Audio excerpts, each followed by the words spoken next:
Привет, миру слушателей, с вами Кео, друг и сосед по голове. Вы на подкасте в одной комнате, где я рассуждаю о том, как можно сожительствовать нескольким персонам с одним телом.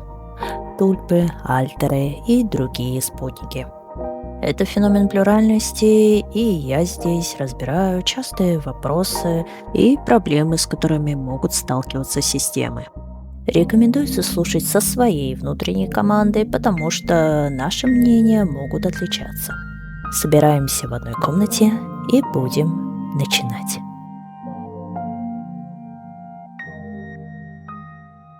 Эпизод 20. Хочу прав. Или почему плюральность – кошмар юриспруденции.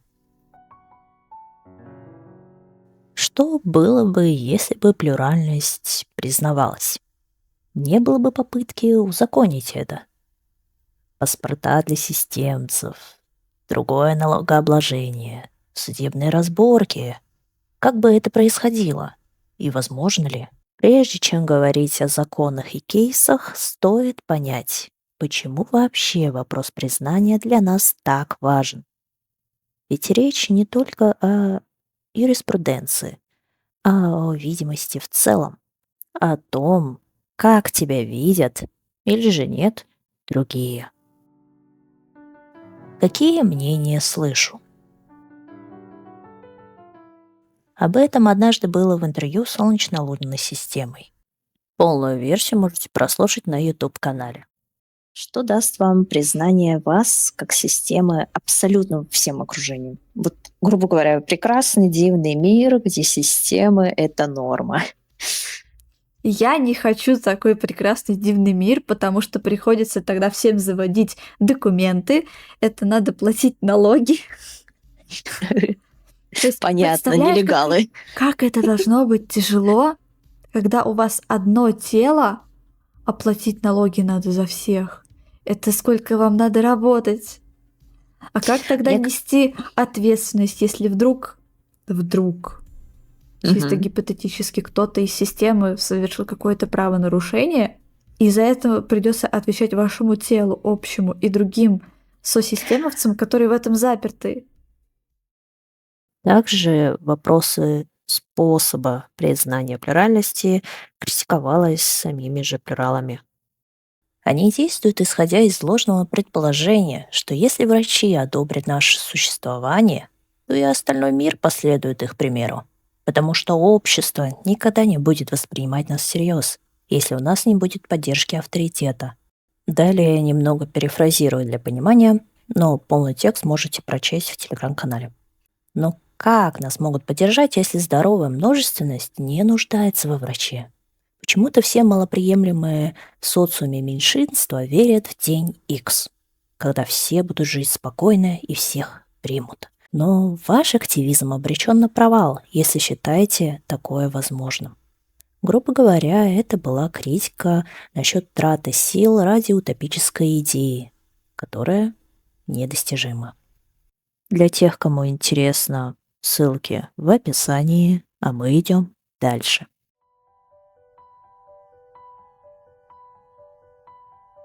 Почему вообще возник этот вопрос? Отчасти это личная реакция на свою невидимость. Когда я рассказываю о плюральности в блоге, в подкасте, где-то вслух, то может показаться, что я хочу, грубо говоря, прав. Захватил тут тело и пытаюсь агитировать других. Типа, товарищи бестелесные, объединяйтесь, свергнем хостов с их тел и установим свои правила. Утрирую, но такое впечатление возможно, будто бы плюральность — это культ. Однако, почему тогда такая тема?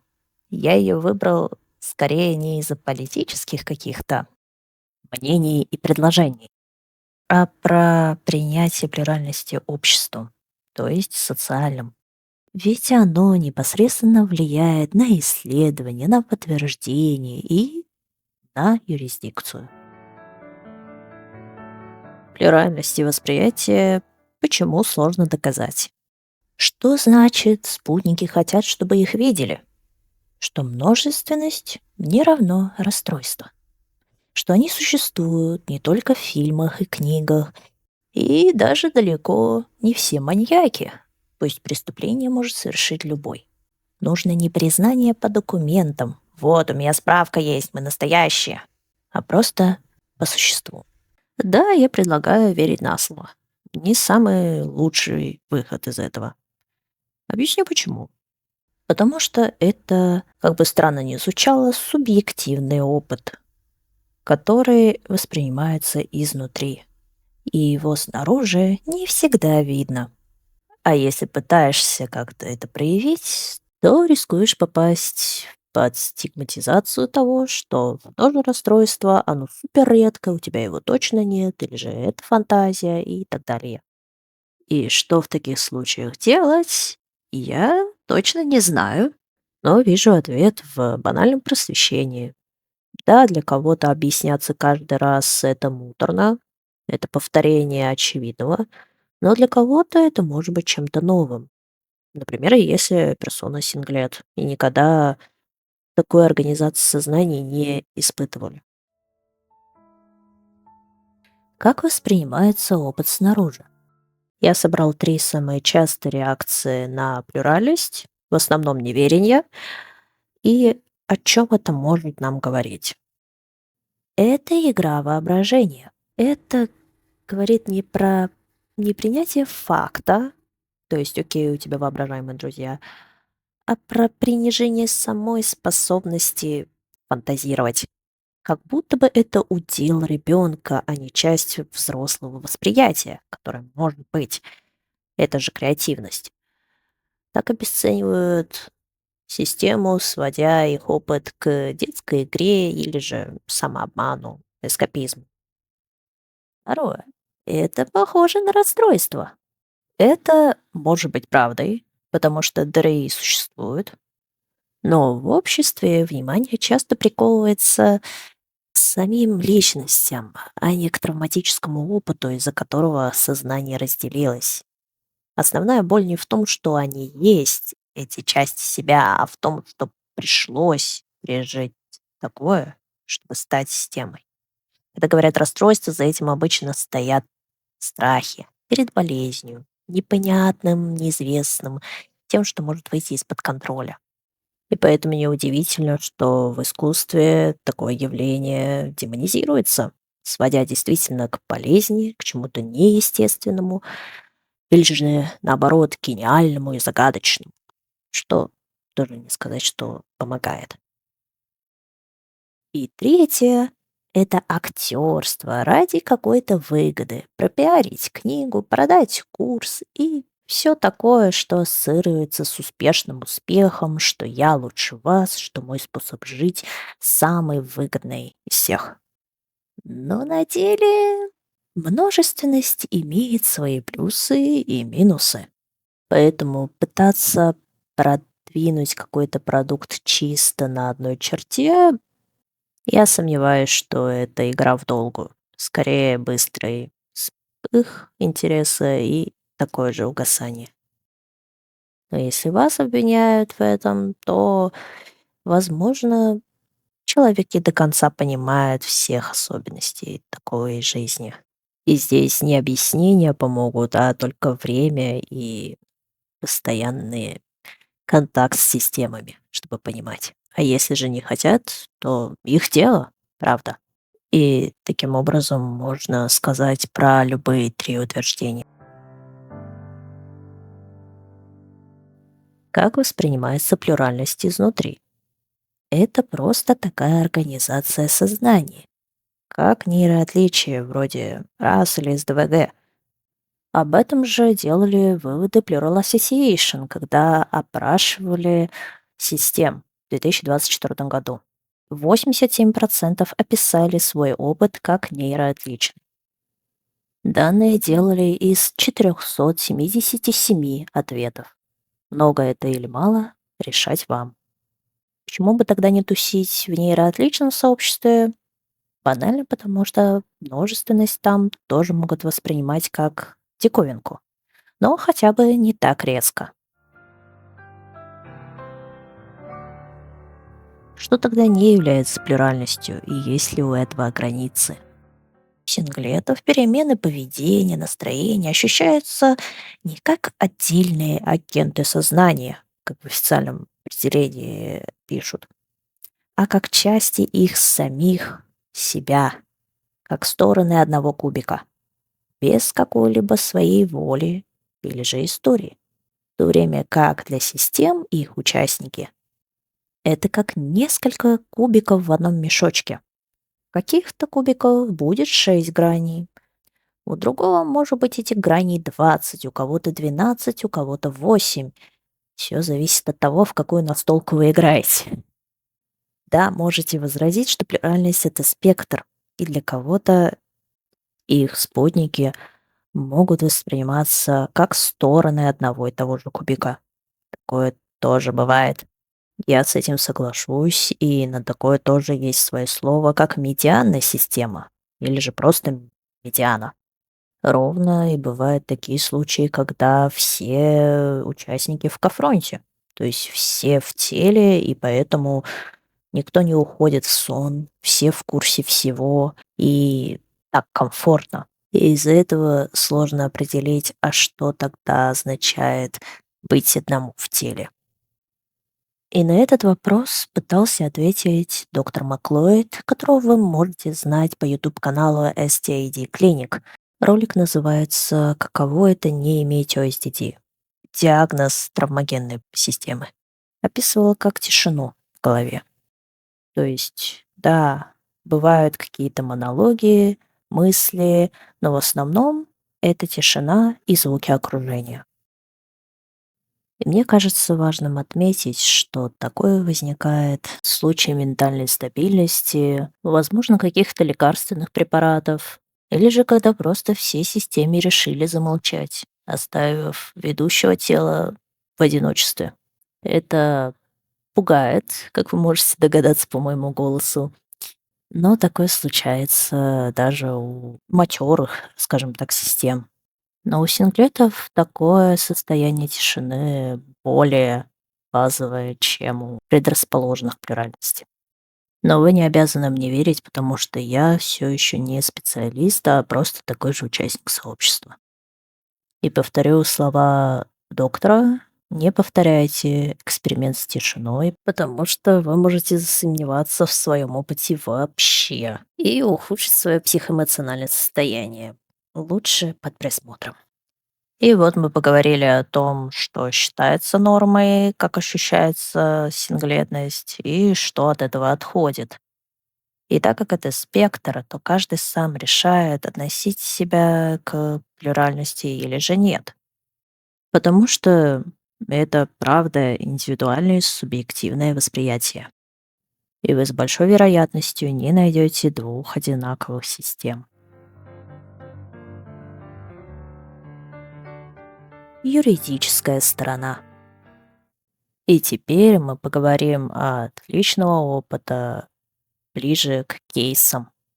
Для начала нужно узнать, что в таком случае при плюральности будет значить личность или же идентичность. Я бы мог предложить свои варианты, но определенно у кого-то что-то не сойдется. И от этого моя какая-то экспертность здесь не поможет никак. Что уже говорить про юристов, если они не системы? Допустим, спросим у других систем, что они подразумевают под личностью. Если говорить обобщенно, то, собственно, сознание или идентичность, личность, у которой есть своя автономность. Под этим понимают проявление своего мнения, с чем-то несогласие или согласие, способность обсуждать.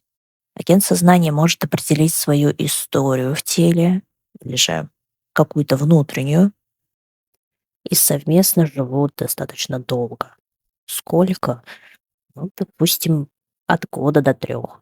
Говорю это, исходя из опыта опроса в честь конференции по тульповодству, так как там организаторы ответили, что 3 года уже достаточный срок, чтобы жить с этим. И то каждая из этих пунктов можно оспорить, смотря когда вы осознали себя. Потому что некоторые осознали себя полгода, но чувствуют, что такими были всю жизнь. Или же, как был пример ранее, что всегда в конфронте со всеми, и поэтому мнение не сильно меняется. И такие тонкости всплывают уже на этапе опроса других. И как после этого плюральность закрепить законодательно, непонятно.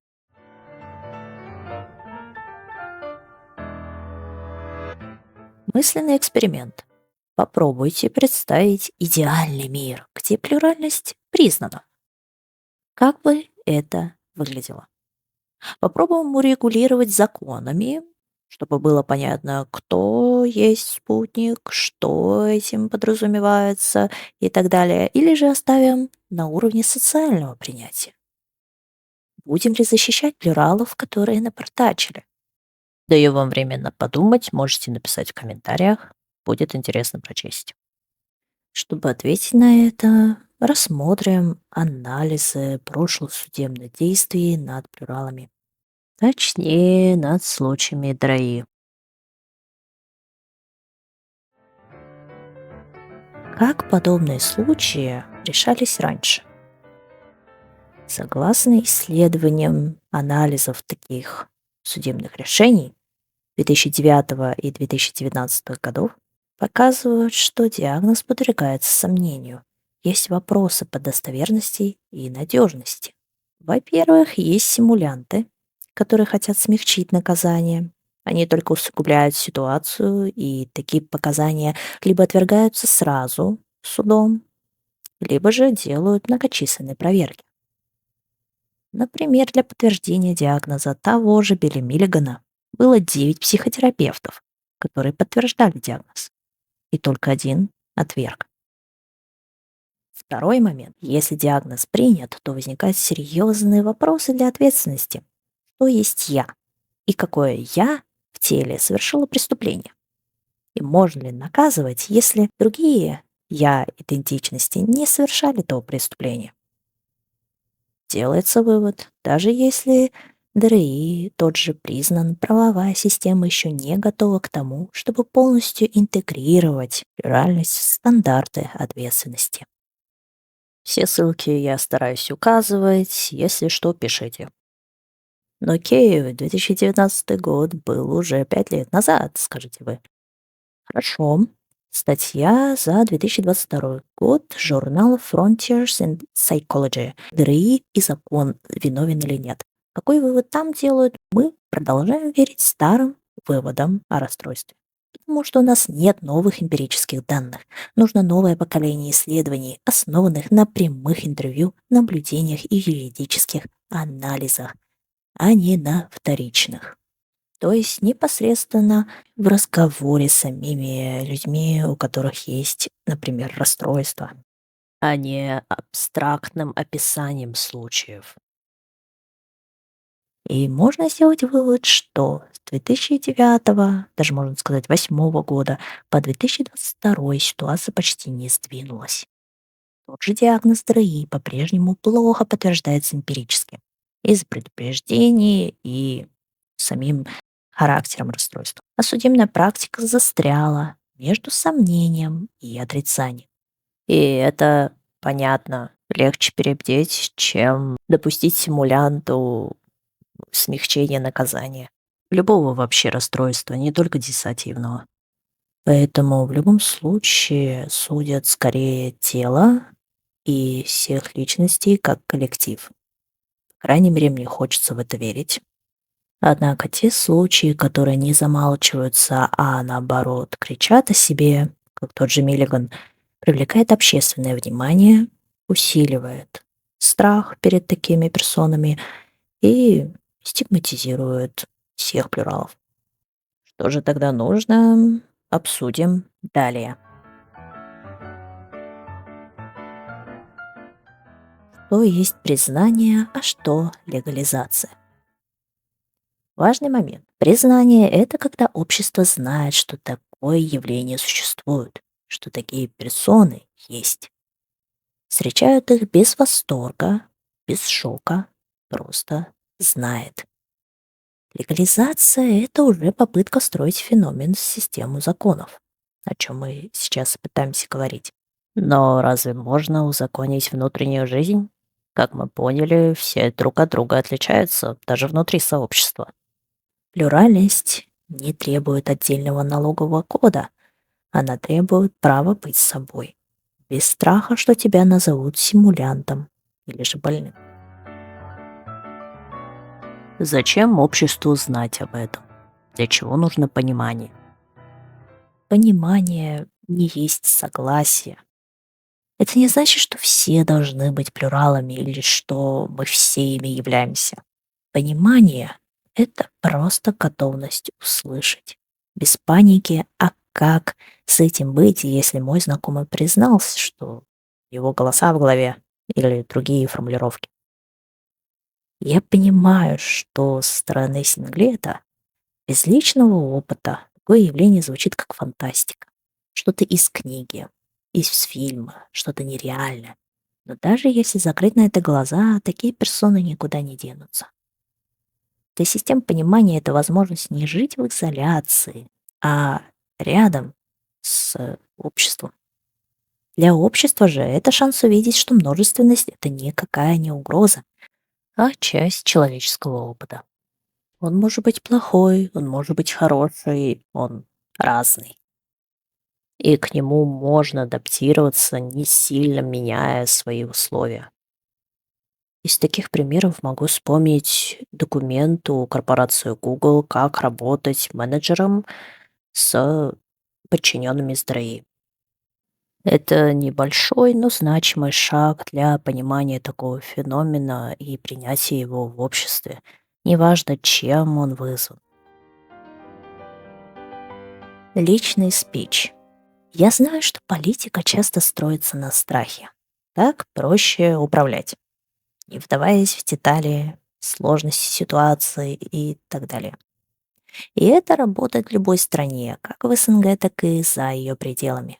Поэтому, рассуждая в нынешних реалиях, плюральность, скорее всего, если узнают, популяризируют, захотят запретить. Ради общего блага, чтобы защитить детей, предотвратить мошенничество и сохранить традиции. Это понятно и важно. А вот какая-то плюральность кажется страшной. Поэтому для обычного человека это непривычно, незнакомо, и это нормально. Да и кто-то ведь должен оставаться единым. Но страх перед неизвестным мешает думать. И запреты ничего не решат. Они только усилят недоверие, а, возможно, развяжут руки. Внешне такой закон может быть защитой от симулянтов, но сообщество уже разобщено вопросами, кто true, а кто позер, грубо говоря. Так и получается, что плюралы просто продолжат себя грызть, только уже тише, разобщеннее, без поддержки. А там, где нет доверия, страх превращается в злобу. А там недалеко и до насилия. Из этого круга потом трудно выбраться, и тут уже не важно, относится ли это только к плюральности или же любому малопринятому сообществу.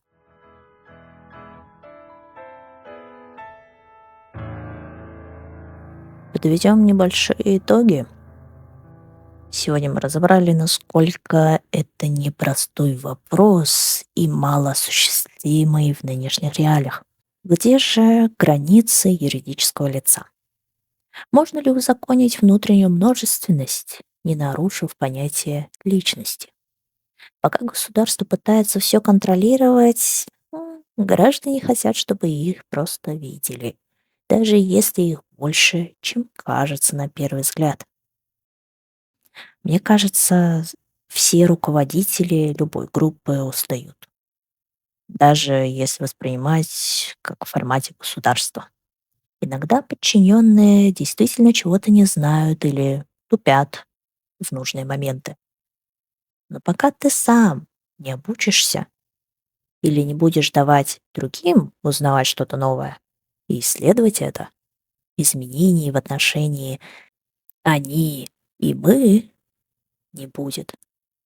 Пока все друг друга упрощают до какого-то персонажа, несговорчивого, тупого, эгоистичного, любые эпитеты, никогда не будет разговора на равных.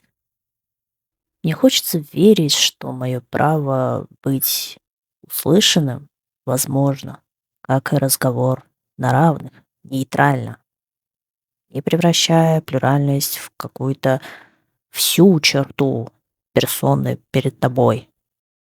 А про государственное управление мне хочется верить, что возможно матричная система, когда налажены как горизонтальные связи, так и вертикальные. Как такое может быть? Спросите у своей системы.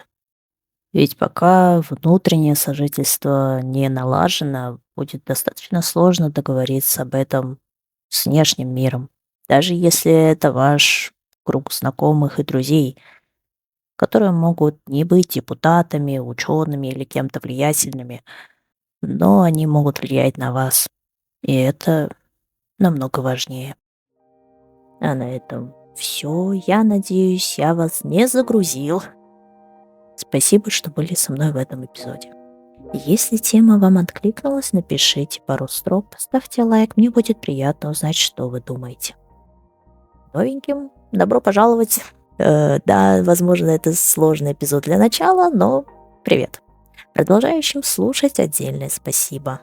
Выпуски выходят раз в месяц. За анонсами следите в телеграм-канале. Там я делюсь материалами и мыслями о плюральности.